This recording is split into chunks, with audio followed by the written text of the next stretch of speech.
Carlo Mollino was an ethereal Italian figure who evaded the term designer, often referred to as a surrealist engineer instead. His ambiguous and eccentric nature related to his fervent lust towards life. Throughout 68 years of existence, he contributed to the fields of architecture, design, photography, art, poetry, downhill skiing, town planning, aeronautics, and Le Mans racing, even managing to crash an aeroplane he designed. Carlo was born into the Italian capital of industry, Turin, in 1905. Receiving a degree in architecture in 1931, he emerged just as the modernist movement was gaining strength. This period influenced him deeply, allowing him to reinvent ideas freely. Initially, he worked with his father for several years, an established civil engineer. During this period, Mollino developed an interest in artistic schools, such as the surrealist movement and the reincarnation of futurism, taking influence from avant-garde artists, architects, and designers alike. Amongst them were Anthony Gaudi, Le Corbusier, and Salvador Dali.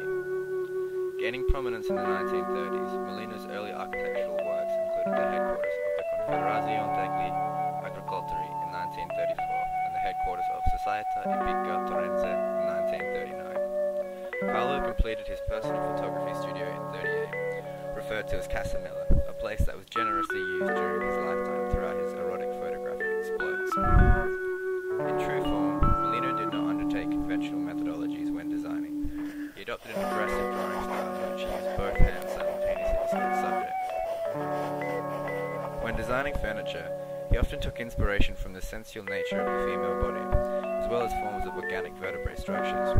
Without care or concern for perspective, drawing for him merely served as a messenger to remind him of the visions he experienced.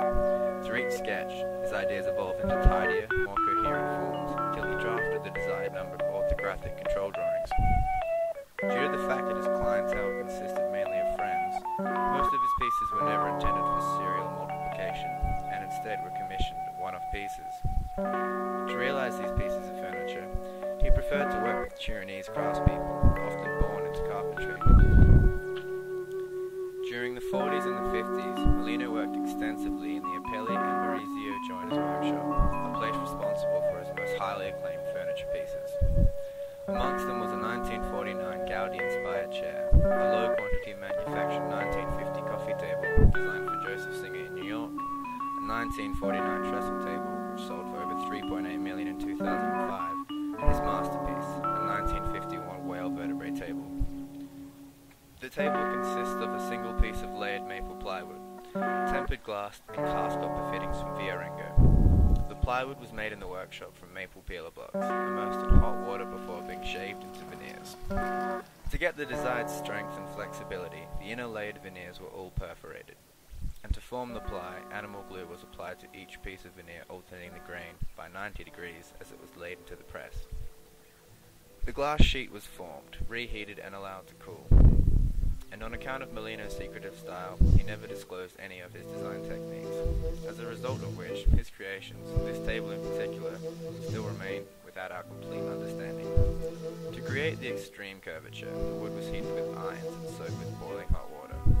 Using male and female molds, the ply was then forced between them, held in place with ropes and clamps, and subjected to additional boiling water. After several hours of molding, the ply was then allowed to cool before being released. Although, if one pays close attention to the table, it appears impossible. The alternating wings are too long to be cut from one piece of maple. The resulting form would intersect itself. The only explanation we can conceive of involves the table being cut out in a V-like fashion, before being rejoined at one end in the pressing stage. In 1960, Mollino purchased a villa in the hills above Turin in which he planned to die. Greatly influenced by Egyptian rituals, Mollino wanted his death through this house-turned-mausoleum to pay homage to the pharaoh's occult-like nature. The house was meticulously decorated according to traditional symbolism. A 19th century bed was even found in the bedroom, crafted into the shape of a boat that sat upon a long, watery blue carpet, symbolizing the river passing into the afterlife. After his sudden heart attack while working in the city by his studio in 1973, it was discovered that Mollino had never slept in this villa. He died a stranger to fame, instead married to fulfillment.